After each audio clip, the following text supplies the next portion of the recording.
Imagine a world where you knew that you mattered and you belonged. The people cared about you because we were so darn good at listening to one another, no matter how different we are. That is what Sidewalk Talk is doing by putting listeners on sidewalks all over the world so that we can practice the art of connecting. Join me, founder and director Tracy Rubel, as I interview experts on the fine art of human connection and interview some of our volunteers who've been listening on the sidewalk and even some of the folks that we've listened to. And if you want to volunteer, consider joining us at sidewalk-talk.org. I'm so not only impressed, but there's some important messages that you have to teach. As I'm listening to you, what I hear you saying is that when we're hearing someone's story, we have to be open to however that story is going to unfold, whether it's some really deep personal share or it's somebody that needs to walk them to the bus. Yes. Right? And that we have to not get too locked into how that storytelling or how helping happens. Right. Did I hear you right there? Absolutely.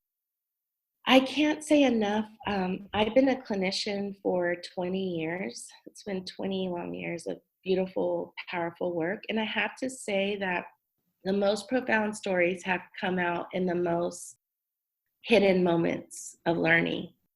And especially on this trip, it culminated into one narration of stories that happen in the most simplest and powerful moments that have changed my life to really thinking about how do we listen at all moments when we're talking to someone, right?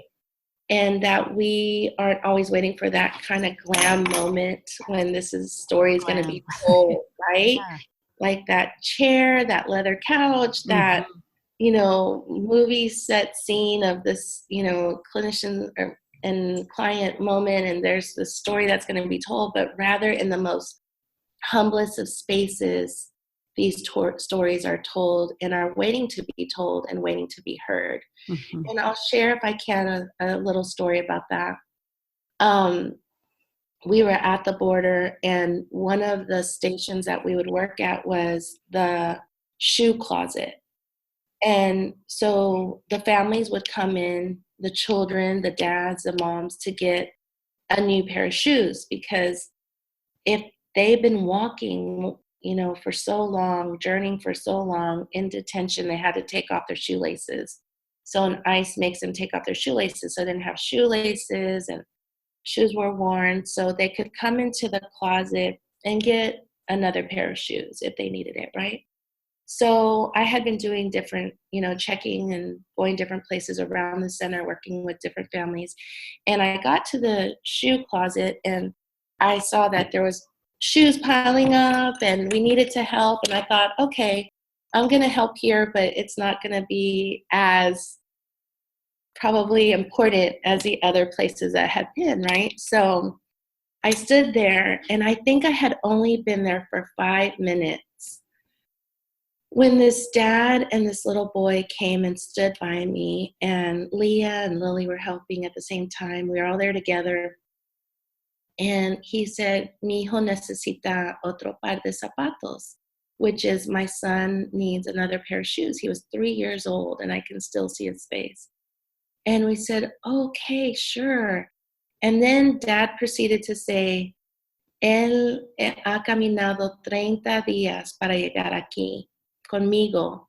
And what he was saying was that the little one had walked with him 30 days. Wow. To get to the border here at the United States, and then ultimately turn themselves into ICE, and now in this asylum court process. And I looked at him and I thought, 30 days. They journeyed 30 days walking. And he said to me, sometimes he had to walk because I couldn't carry him anymore. And at that point, he gave me the little shoes, and I held the shoes in my hand. And I realized that these shoes had a story to tell. this 30-day journey, and that this little boy coming to me to get his shoes wasn't just about getting his shoes, but also the shoes he was giving me was this enormous journey that he had to share. And that in that moment, I could listen and I could witness and I could embrace and I could just be in community with them. Mm-hmm. And in that process, Dad ultimately gave his shoes and we exchanged shoes, but we exchanged a story in that moment. And I remember saying, I have to take a picture of these shoes because it represents so much more than just this pair of shoes. Mm. And we called it zapatitos. I took a picture and called it zapatitos. And ultimately, one of our students, Julio, did a poem called Zapatitos that tells the journey of the shoes and coming and crossing. And so I think that taught me so much about we just don't know in what moment that these stories are going to be told. Mm-hmm. And we have to be ready to listen at all times in the most humblest and special spaces that there are. Mm-hmm. I think that's really powerful. And thank you for sharing sort of that broader lens with us, because I think we forget, right? We forget. So I want to ask you about trauma. And I also want to ask you about intention. So there are lots of different folks that are part of Sidewalk Talk, and we welcome all volunteers from all different political persuasions. And some people don't understand or have judgments or have preconceived notions about why a father would risk his 3-year-old son for 30 days. And not only that, but then the impact, both emotionally and traumatically, on this family, both in their journey and then their experience for those that have negative experiences once they arrive here at the hands of different people that they meet. How do we widen our embrace to that full range from both their intention for the journey and their experience of the journey, and let go of whatever ideas we have about who these people are? Yeah, it's such a good question. And I know that we're at a time where so many of us are wondering, should I be helping this cause? Should I be helping this person? What does this mean? In my helping, what message am I giving, right? There's all these kind of political borders that we're navigating in many ways in our community, both personally and with family and friends. But even though we have our own sides of, what we believe in or what we might think, I think the most important thing that I have learned is if we really look at human rights lenses and we look at what it means to really believe that everyone has a human right to the basic of needs and a right to have their family or to be safe. I was looking at the Children's Human Rights Convention that was never ratified through the United States, but one of the basic tenets is that children should have a right to be with their parents and a right to not be separated, right? To not have that fear. And I think if we just look internally at ourselves, right? It starts with us first thinking as a mom, as a dad, or as a family, as an individual, even if they're not a parent, what do we need in life? We need love. We need community. We need to know that we're valued no matter what color of skin, faith, gender, orientation.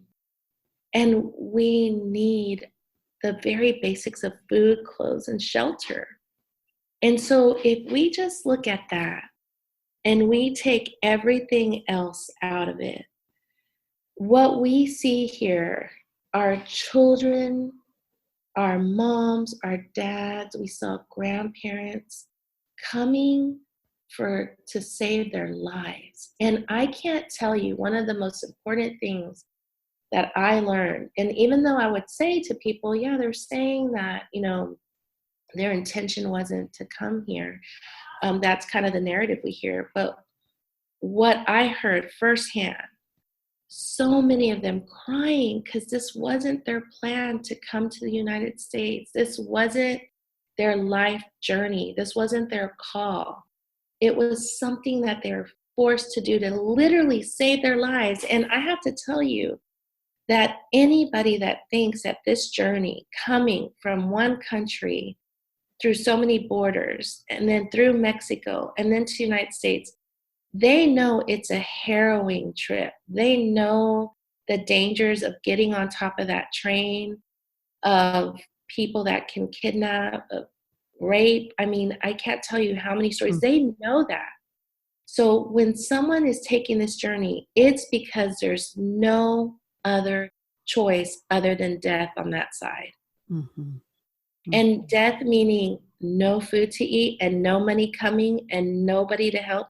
We have to put things into context. In the United States, and there's so many different places where if, you know, there's food banks, there's churches, there's food distribution centers, there's places that people can go to. There's a Goodwill, St. Vincent. There's so many different things that we know families or individuals can access. Even when they're struggling, like there's still a little bit of that hope. Like, let's find that one place that can help us. Yeah. But we have to think about in these countries right now, there's not that one place.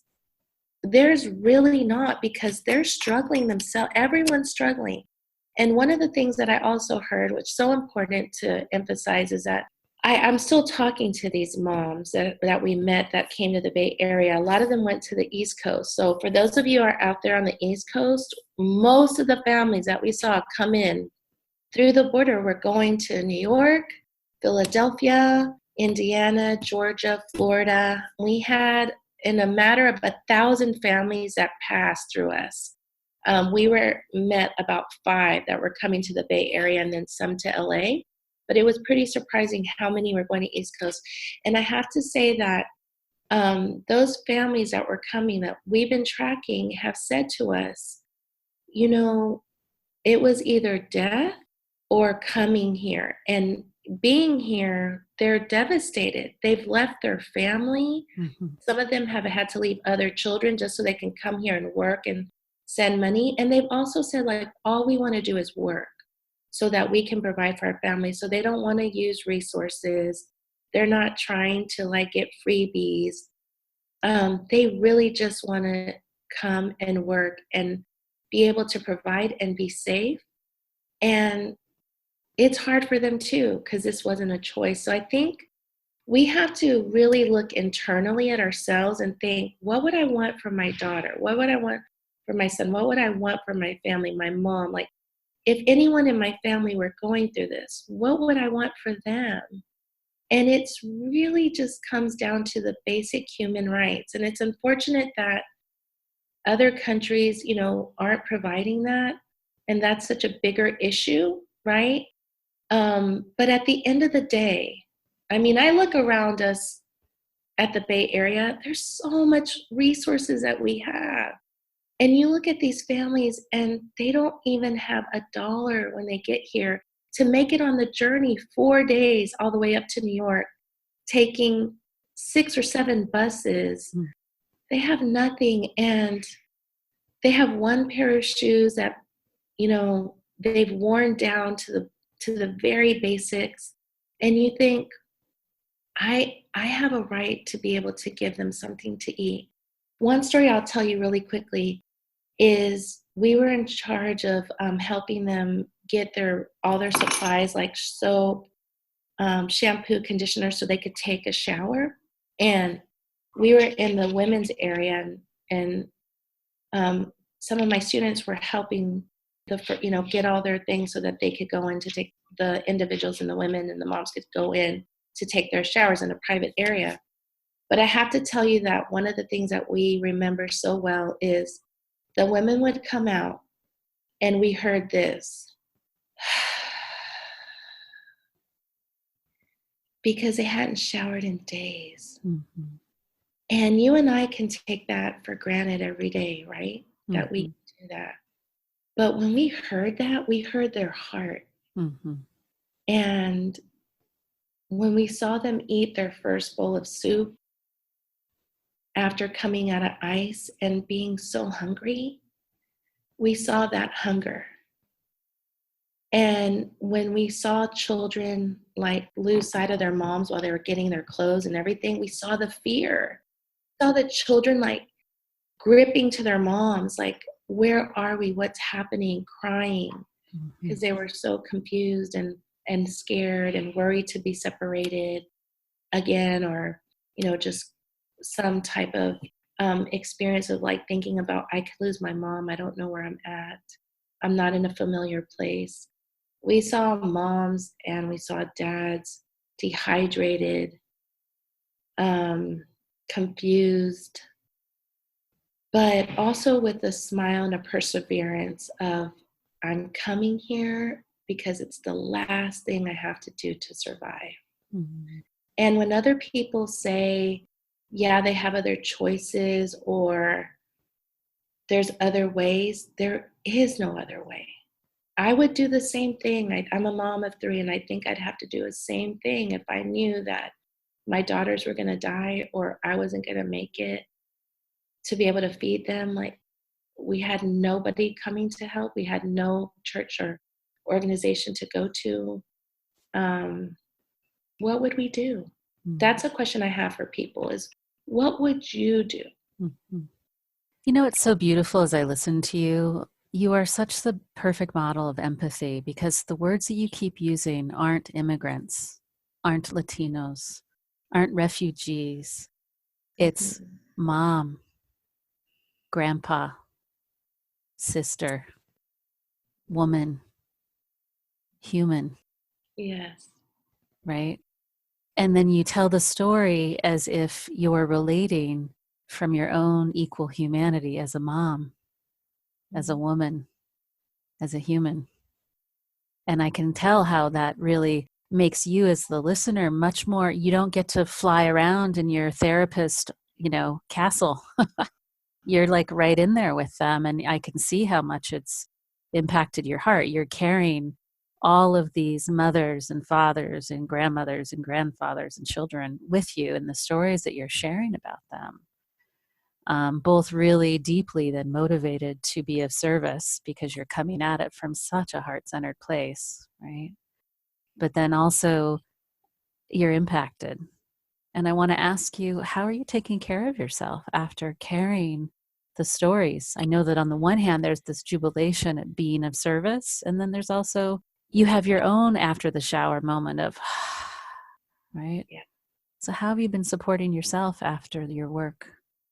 It's really hard, because even just bringing up the stories and remembering, I put myself in that moment right now to share with you all. And, I'm flooded with emotion because I think the thing is, like, we look in their eyes and it's like looking into your eyes right now, Tracy, or looking into my daughter's eyes or looking into my neighbor's eyes. Like, I'm a very spiritual person, faith-filled person. It's like, that's the face of Jesus or the face of how you want to witness spirituality, right? And so for me, I leave thinking, wait, what's going to happen? The story doesn't just end. And that's one of the things I'm so proud of our University San Francisco team and the McAllen 12 and everyone, that when we went to serve, it wasn't just like, here's a soup, you're fed, and, here you go. It was an act of love to give them that soup or that shoe, because we know we're never going to see them maybe again, right? So that one moment of interaction, same thing I feel about with the homeless. I remember one time someone said, like, yeah, homeless sometimes say like how people just walk by and don't even smile, but just a smile would be $1 million more than actual money, right? So I come back and I think to myself, oh my gosh, there's a lot that sits with my heart. The hope that keeps me going is to really keep being active in sharing their stories, in putting these narratives forward. In my own prayer work is what I do, I think, is just really offering up into prayer. Like, okay, help this person, please work on this. And I see miracles happen, right? And I think my hope is that what I've learned in this process, especially being with this team of women in McAllen 12 and all of those that have seen our work and have said, we want to help, we want to help, we want to help. And your work too, and all of you out there listening, is that we have all of these hands and hearts out there in the world, right? And that if we all just do a little part every day to help our neighbor, to help that next person, then we know that the work continues beyond me, beyond you, beyond those of us, right? Like that everyone's it's a race, right? That we're running together. So I just believe in all of the goodness that I see in people trying to make a difference. I keep telling the story. With the respite center now, we have hope that we're going to take all of these supplies and help them. And I just get up every morning with this conviction of really like, I only live once.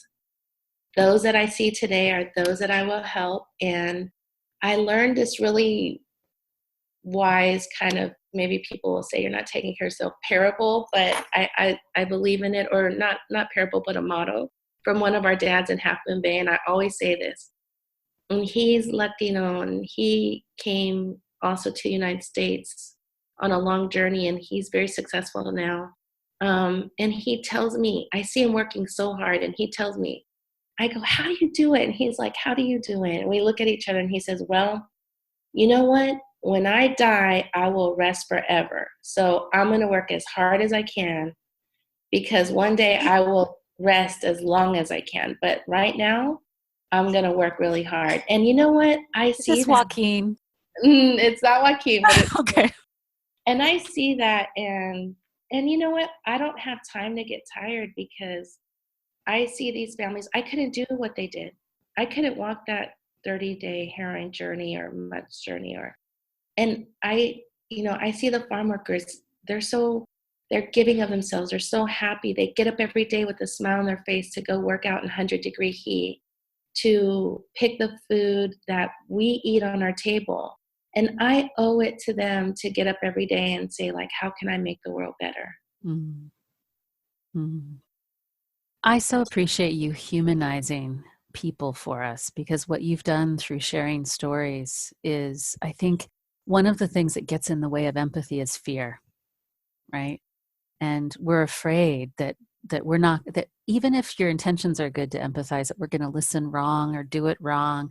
So just this first introduction, I think, might help all of our listeners be a little less afraid, right? To stay a little longer in the story. So I really, really appreciate that so much. I know that I've taken up a lot of your time. Let me just ask you two parting questions. One, what advice would you give to our listeners, specifically in listening to not just folks that have been recently experiencing the crisis at the border, but all Latino folks that have been living in this country, and special things we should think about, number one? And what wish would you offer to Sidewalk Talk volunteers? Nice. I think it just goes back to, we never know who our next door neighbor is. We never know what journey they've been on. Immigrants from all backgrounds, right? All different countries, different places. I'll tell you this one thought I had at the border, and I think this can kind of like maybe carry with you all. I was working with one of the families, and I was seeing all of the, tears and the heart-wrenching experience, and hearing their story. And we were in a desperate kind of mobilization to try and help them and get them on the bus, and they were getting ready to go. And I thought, they're going to land somewhere, whether Philadelphia, New York, Florida, Texas, and no one's going to know what they went through. No one was going to see this moment we got to witness, and that they're just going to all melt back into the community. Another person at school, another little kid in the classroom, another mom walking down the street, right? Or dad. So I thought, we really don't know sometimes, like, who we're sitting next to, or who's in front of us, or the stories that they hold. And so I think it's just thinking, how do I embrace this person today? And most importantly, that we see all immigrants from a wealth perspective, from a strength perspective, because they have been my biggest teachers. Mm-hmm. And they hold so much leadership, strength of knowledge, cultural knowledge. Like they are amazing. But oftentimes everyone sees, it's like, oh, what we don't do or what we don't have or that we don't speak English or the capacity that we don't have these CEO jobs. But, I'll tell you that what they hold is impeccable knowledge that we should all be wanting to learn, And so I think it's that, and that we all can see each other as equal, no matter in what ways. And that one thing I always tell everyone, because I do hear this a lot, well, I don't speak Spanish, so, or I don't speak this language, so I don't know how to make that connection. And I always say, because I have one really good role model, Pepper Black, that's a mentor for me, and she does a lot of nonviolent communication, just like yourself, Tracy. And I say, I see Pepper and I see people that don't know Spanish, and their heart speaks the language when they're sitting with people. And that individual that doesn't speak English receives that heart language, receives that heart conversation by their smile, by their eyes, by how they look at them, by how they just witness them. So for those of you that say, well, I don't speak Spanish, I don't know how to reach them, your smile and your time to just care or just be there makes a huge difference. Your time to just acknowledge them and say hello when no one else is makes a huge difference. So we have to remove fear, because fear becomes our own borders for reaching out to other people, right? And finally, my wish for those of all of you listening is that today you just go out and make the impact that you've been doing with a lot of love when we meet people, right? That we try to think about what would I do and what would I need in my family, or how would I navigate this journey, or why would I have to do this? And that we just listen to our heart, because our heart speaks to us, but then we let other information come in, and that distorts what we should be doing. And if you're just listening to your heart every day, I think that makes a difference. And finally, we will be going back to the border end of November, December. We're looking to take supplies and resources. So we look forward to anybody that wants to help with that. I'm not sure quite what that would mean, but every single cent, every clothing item, people want to send things with Amazon, they can. The Humanitarian Center gives a warm pizza every night to families. It might sound kind of crazy, but literally, like, that's food that the children will eat because they've been eating in detention center, like really cold sandwiches that they have stopped eating, and some of them are hungry. So I can share with you, Tracy, other ways maybe we can post. But thanks to all of you for listening, and thank you for having me, Tracy. It's great to be. What an honor. I feel like I have gotten a love transfusion from you today, Belinda. Really. I think your mission it's clear that you're doing work of service, but you are really putting a lot of love out there into the world. So that I'm the recipient of right now. So I really appreciate it. Thank you, everyone. Thank you. Loved it. Bye, dear. Bye.